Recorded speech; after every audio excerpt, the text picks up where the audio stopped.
Salut les amis, j'espère que vous allez bien. Alors la vidéo d'aujourd'hui va traiter du thème de l'amitié.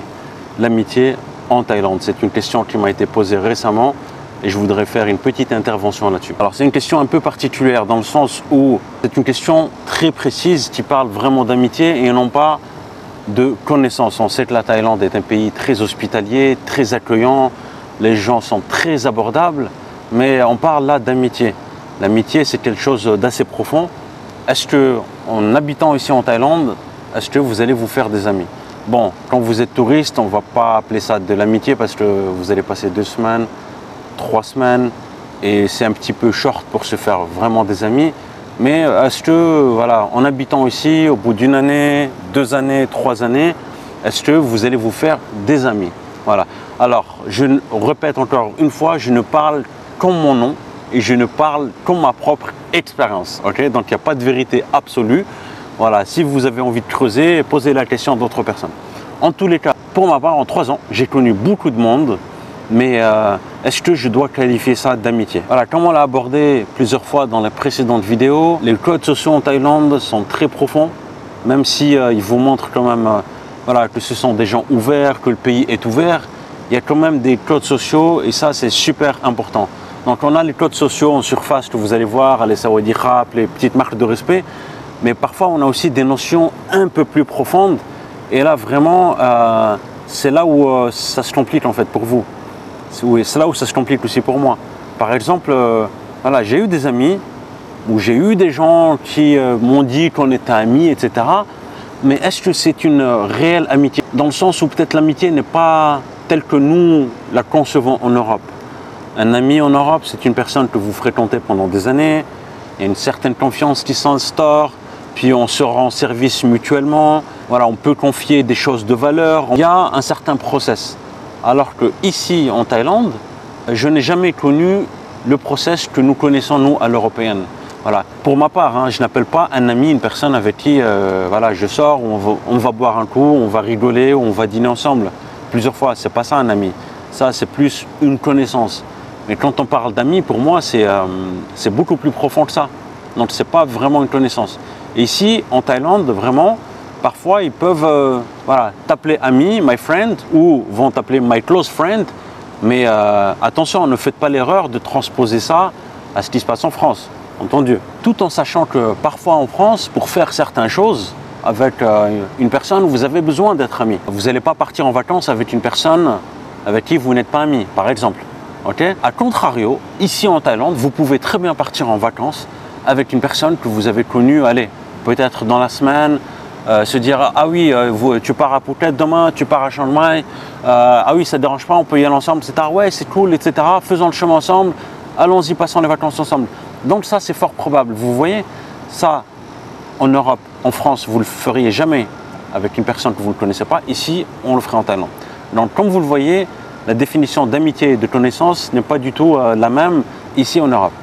Et ici, je veux dire, les gens se rapprochent très facilement les uns des autres. Ici, il est très facile de se faire énormément d'amis, où que vous alliez.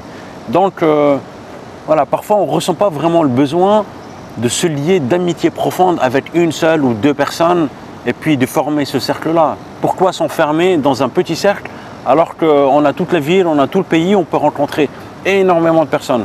Et je trouve que c'est beaucoup plus stimulant. Donc pour ma part, pour répondre à votre question, j'ai passé 3 ans en Thaïlande. Donc j'ai passé ça en tant que touriste, j'ai passé ça également en tant que travailleur expatrié dans une entreprise. Et vraiment, j'ai jamais, on va dire, construit cette amitié profonde, ces liens très très forts pour partager des choses spéciales, on va dire. Voilà. Je me suis toujours fait des amis à droite, à gauche. Voilà, partager des repas, partir à Ayutthaya par exemple, c'est une ville très sympathique que je vous recommande de visiter, qui est à 1 heure de Bangkok par exemple. Voilà, donc on fait des petits trips ensemble, on fait quelques petites activités ensemble, mais vraiment il n'y a pas eu cette amitié-là que nous on appelle en France l'amitié. Et puis les Thaïlandais, sachez-le aussi, ils sont très sociables, il n'y a pas de problème. Voilà, ils vont vous inviter à aller chez eux, vous les inviterez à venir chez vous également, etc. Et puis, voilà, pourquoi pas, c'est ce que nous on appelle l'amitié chez nous, non? Voilà, tu invites ton ami vient chez toi, c'est ce qu'on appelle de l'amitié. Sauf qu'il Il y a un aspect qui est plus profond en France, c'est que c'est quelque chose qui est entretenu sur des années et des années. Voilà, c'est pour ça que j'insiste vraiment sur la connaissance ou l'amitié. L'amitié en France, vous le savez très bien, c'est limite, voilà, votre ami et votre frère, c'est limite, voilà, vous vous rendez service mutuellement, ils connaissent toute votre vie, de conseiller, de... Ici en Thaïlande, c'est un petit peu différent. Et s'il y a des personnes soucieuses de venir en Thaïlande, à se dire oui, attends, mais je vais aller là-bas, je ne veux pas me faire d'amis, vraiment détrompez-vous. Et puis ici en Thaïlande, voilà, il y a beaucoup de touristes également qui viennent de la planète entière, il y a des locaux. Voilà. Et pour ma part, la première fois que je suis venu en Asie, je suis venu tout seul. J'ai pris mon billet tout seul, comme un grand. Je suis venu sur un coup de tête. J'ai pris un billet d'avion une semaine avant. Je l'ai payé super cher. Je me rappelle, je l'ai payé 1 200 €. Ouais, ça va vous surprendre, mais je l'ai payé 1 200 €. J'ai payé l'aller-retour. Et puis voilà, 1 200 € j'avais pris avec Oman Air. Et puis j'étais venu ici voilà, sur un vrai coup de tête. C'était mois de juillet. Et j'en avais rien à foutre, vraiment. J'en avais rien à foutre. C'est juste que j'en avais marre un petit peu de l'Europe. Et je me suis dit, là, j'ai besoin de quelque chose de stimulant, quelque chose de nouveau. Et puis après, j'étais tout seul. Franchement, j'ai fait mon petit planning, je sortais dans la rue, je discutais avec les gens, sans vraiment faire quelque chose d'assez spécial. Vraiment, c'est ça la magie de l'Asie. Vous n'avez pas besoin de planifier tout votre trip, étape par étape, je vais faire ci, ensuite je vais faire ça, non. Parce que si vous planifiez trop, vous n'allez pas être ouvert à de potentielles opportunités, de rencontres, de faire des choses, etc. Et c'est là où moi je pense que c'est ma philosophie de voyage aujourd'hui. Quand je vais quelque part, je ne planifie pas. On me dit tout le temps, ouais, mais tu pars... Par exemple, je suis parti au Japon, on m'a dit, ouais, mais tu vas au Japon, tu sais même pas ce qu'il y a à faire, etc. Non, je m'en fous. Je regarde quels sont les incontournables, peut-être en 5-10 minutes. Et puis après, je me rends à des endroits, je demande aux gens comment faire, comment y aller, etc. Puis tu sympathises avec des gens. Parfois, on t'invite à prendre un café. Il faut juste suivre, se laisser porter par le vent. Mais si vous prévoyez tout, étape par étape, budget par budget, etc., c'est vrai que c'est safe, ça vous met en confiance. Mais moi, c'est pas ça dont j'avais besoin. Ce dont j'avais besoin, c'est vraiment sortir de ma zone de confort. Voilà. Parce que je pense qu'en tant qu'être humain, la routine nous tue, nous flingue tous. Et je pense qu'à un moment donné, on a tous besoin de sortir de notre zone de confort et de nous sentir exister. Bon, qu'est-ce que je commence à raconter là? Mais c'est vrai en plus. C'est vrai. C'est vrai que parfois, franchement, métro, boulot, dodo, ce genre de trucs-là, ça rend dingue. Pour revenir sur l'amitié, il y a une notion que j'aimerais bien aborder. Et encore une fois, je répète, je parle comme mon nom. Moi, je pense que même si je restais 10 ans, 15 ans, 20 ans en Thaïlande, je ne serais jamais considéré comme un Thaïlandais. Pourquoi? Ce n'est pas que de leur faute ou que de leur côté, mais c'est aussi parce que moi, j'ai mes principes aussi d'occidentaux et il y a des principes thaïlandais auxquels je n'adhérerai jamais de ma vie. Vous voyez ce que je veux dire? Donc, voilà, je ne serai jamais considéré comme un Thaïlandais. Je ne dis pas que ça ne vient que d'eux, ça vient aussi de moi. Parce que je viens dans ce pays, j'ai ma culture également, et puis ils ont leur culture. Donc je ne délaisserai jamais à 100% ma culture. Et si vous allez au Japon, si vous allez en Corée, c'est totalement la même chose. Parce que ma sœur aussi a habité 1 année au Japon, et je peux vous dire que les Japonais ne se mélangent pas. Vraiment, ne se mélangent que très rarement. Voilà, vous avez beau apprendre la langue, faire tous les efforts possibles, vous allez gagner leur respect, il n'y a aucun problème, mais vous ne serez pas considéré comme un Japonais. Et c'est pour ça qu'il ne faut pas avoir cette fausse illusion de se dire oui, je serai considéré comme un membre à part entière. Au moins, cela ne nous empêche pas de nous respecter les uns les autres, cela ne nous empêche pas de partager de sacrés moments tous ensemble. Alors le type d'amitié qu'il y a eu ici, que j'ai pu constater en Thaïlande, j'ai beaucoup constaté des amitiés garçon-fille. Voilà. Et du coup, ça m'emmène à poser la question, donc est-ce que c'est vraiment une amitié ou est-ce que c'est vraiment un rapprochement, on va dire, masculin, féminin? Voilà, ce sont des hommes, des femmes qui potentiellement se plaisent, qui se lâchent des sourires, qui ont envie de se connaître. Donc c'était plus ça ce que j'ai pu constater. Voilà. Et j'ai pas vu malheureusement beaucoup d'amitié, on va dire, garçon-garçon. Même des étrangers, garçons avec des garçons thaïlandais. Voilà. Ça existe évidemment, mais pas énormément. Donc ça m'amène à me poser la question, donc est-ce que les amitiés qui se créent ici, est-ce que ce sont vraiment des amitiés ou est-ce que c'est un jeu de séduction? Donc voilà.